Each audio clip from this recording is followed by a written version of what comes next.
जगात सर्वात महाग काय असेल तर सोनं। आणि हेच सोनं शोधण्यासाठी केनियातल्या एका गावात अक्षरशः झुंबड उडाली आहे। काय आहे त्यामागचं कारण? इथं खरंच सोन्याची खाण सापडली आहे का? या प्रश्नांची उत्तरं जाणून घेण्यासाठी पाहूयात हा रिपोर्ट।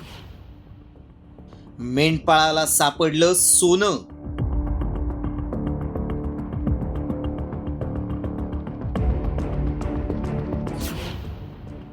सोनं शोधण्यासाठी गावकऱ्यांची झुंबड।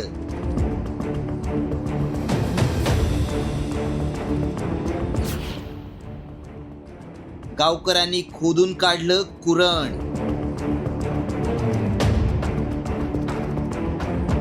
हातात कुदळ फावडं घेऊन जमीन खोदणारे हे गावकरी चक्क सोनं शोधतायत। इथं तुम्हाला जागोजागी दिसतील ते फक्त मातीचे ढिगारे आणि सगळीकडे खोदकाम करणारे गावकरी।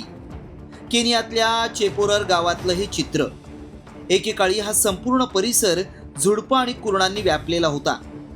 काही आठवड्यांपूर्वी इथं 33 वर्षीय मनसे लोमाचार या मेंढपाळाला सुमारे 3 ग्रॅम सोनं सापडलं। खरं तर हा मेंढपाळ आपली हरवलेली मेंढी शोधत होता। मात्र मेंढी शोधता शोधता त्याला मातीमध्ये सोनं आढळून आलं। लोमाचारनं हे सोनं सुमारे 36,000 केनियन शिलिंग म्हणजेच 27,000 रुपयांना विकलं।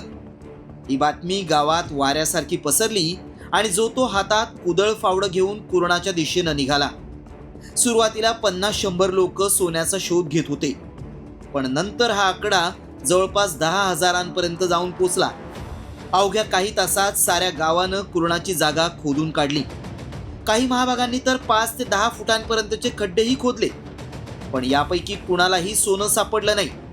अखेर यातले बरेच जण खोदकाम अर्धवट सोडून निघूनही गेले। मात्र काहींनी अद्याप आशा सोडलेली नाही। सोनं मिळेल या भाबड्या आशेनं काही जण अजूनही इथं खोदकाम करतायत। तज्ज्ञांच्या मते मेंढपाळाला मिळालेले सोनं हा निव्वळ योगायोग असून सोन्याच्या खाणीशी त्याचा काहीही संबंध नाही।